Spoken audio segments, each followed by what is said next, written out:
नमस्कार मित्रों, मैं आचार्य प्रमोद उपाध्याय आप सभी को शरद पूर्णिमा की ढेर सारी शुभकामनाएं देता हूं। साथ ही आज विशेष कार्यक्रम के साथ आप सभी के समक्ष हाजिर हूं। आज बात करेंगे शरद पूर्णिमा का महत्व क्या है और इस दिन क्या करना आपके लिए अत्यंत लाभदायक रहेगा।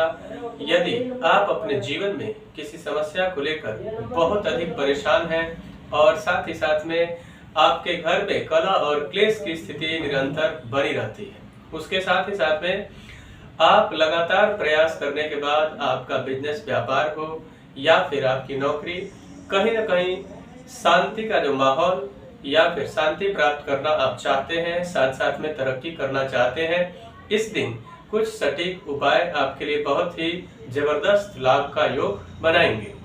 साथ ही साथ आप बहुत बार बहुत अधिक पैसे कमाते हैं, लेकिन पैसा आता है और उससे पूर्व ही जाने का रास्ता तय होता है। तो इस दिन क्या करें जिससे आपके जीवन में बड़े बदलाव की ओर आपको लेकर जाए और साथ में जीवन में जबरदस्त तब्दीली का योग भी बने। सबसे पहले आपको ये जानकारी प्रदान कर दूं कि शरद पूर्णिमा कब आता है और शरद पूर्णिमा के दिन क्या करना चाहिए। तो शरद पूर्णिमा प्रत्येक वर्ष आश्विन मास के शुक्ल पक्ष के पूर्णिमा तिथि को ही शरद पूर्णिमा के नाम से जाना जाता है। शरद पूर्णिमा का शास्त्रों में पूरे वर्ष में विशेष महत्व बताया गया है। तो आश्विन मास के शुक्ल पक्ष के पूर्णिमा तिथि यानी कि इस वर्ष जो शरद पूर्णिमा है वह आने वाली है 9 अक्टूबर 2022 यानी कि रविवार के दिन। तो शरद पूर्णिमा को कोजागरी महालक्ष्मी व्रत भी किया जाता है। साथ साथ में इसको कुमार पूर्णिमा के नाम से भी जाना जाता है, क्योंकि शास्त्रों में वर्णन है कि भगवान कार्तिकेय का जन्म भी इसी दिन हुआ था। अब इसका महत्व इसलिए भी बहुत अधिक बढ़ जाता है क्योंकि महालक्ष्मी इस दिन स्वयं पृथ्वी लोक पर भ्रमण करती है और अपने भक्तों को देखती है और जिनके घर में शांतिमय वातावरण रहता है वहां आकर विद्यमान हो जाती है और उनकी कृपा पूरे वर्ष उस भक्त के घर में बनी रहती है। आप भी ऐसा कुछ करें, आपके यहाँ भी सुंदर माहौल बनाएं और उस दिन भगवान कुबेर के साथ माँ लक्ष्मी और भगवान नारायण का पूजन का अद्भुत और विशेष महत्व शास्त्रों में बताया गया। अब मान लीजिए कि जिस दिन माँ लक्ष्मी स्वयं पृथ्वी लोक में आए और भ्रमण करें और उस दिन अगर आपके घर में भगवान विष्णु का पूजन हो रहा है तो निश्चित तौर पर माँ लक्ष्मी की विशेष कृपा आपके जीवन में बनने वाली है।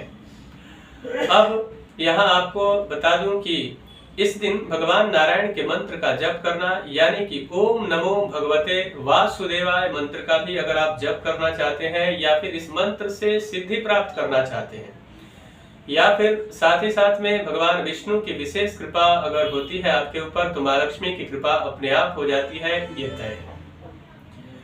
इसलिए आप इस दिन आपको अगर संभव हो तो आप तीर्थ स्थल पर जाएं और वहां जाकर तीर्थों में स्नान करें और यदि तीर्थ स्थल आपके आसपास नहीं है तो आप पवित्र गंगा जल को जल में मिश्रित करके प्रातः काल स्नान करें और स्वच्छ वस्त्र धारण करें और संभव हो तो पूरे दिन भगवान विष्णु या महालक्ष्मी के मंत्र का जप करें। महालक्ष्मी का जो मंत्र है वह एक छोटा सा मंत्र जप आप कर सकते हैं, ओम श्रीम श्रीयै नमः।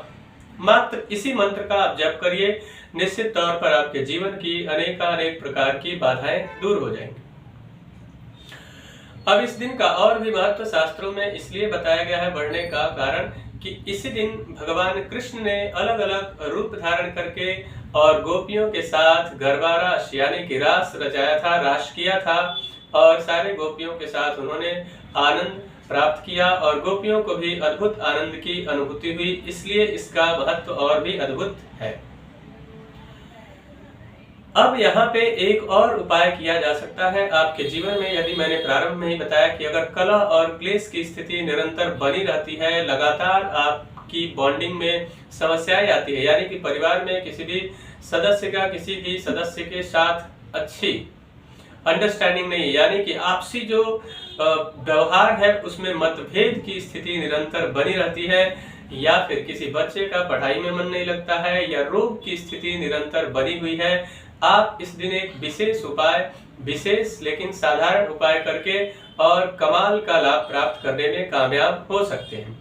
वह साधारण सा उपाय है कि आपको सबसे पहले इस दिन चंद्रमा आकाश में 16 कलाओं से युक्त विद्यमान रहते हैं, तो इसका लाभ आप पूर्णतः उठा सकते हैं। इसलिए इस दिन चंद्रमा का भी पूजन करना चाहिए। लक्ष्मी और विष्णु का पूजन तो करना ही चाहिए, लेकिन साथ ही साथ में चंद्रमा का पूजन और चंद्रदेव को अर्घ्य देना चाहिए।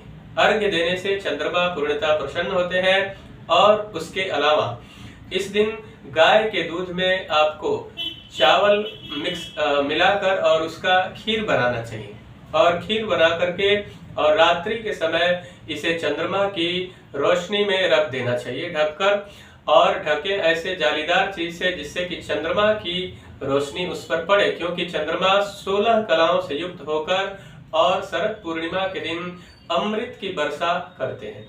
तो यह किरण पड़ने मात्र से अमृत की वर्षा होती है, और जो आपने खीर रखा है चंद्रमा के समक्ष, वह खीर प्रातः काल उठकर और आपके घर में जितने भी सदस्य हैं सभी सदस्यों को प्रसाद स्वरूप ग्रहण करना चाहिए। उससे पूर्व आप रात्रि के समय खीर बनाकर माँ लक्ष्मी को भोग भी अर्पण कर सकते हैं, या फिर भगवान नारायण को भी भोग समर्पित कर सकते हैं। इससे आपको जबरदस्त लाभ देखने को मिलेगा।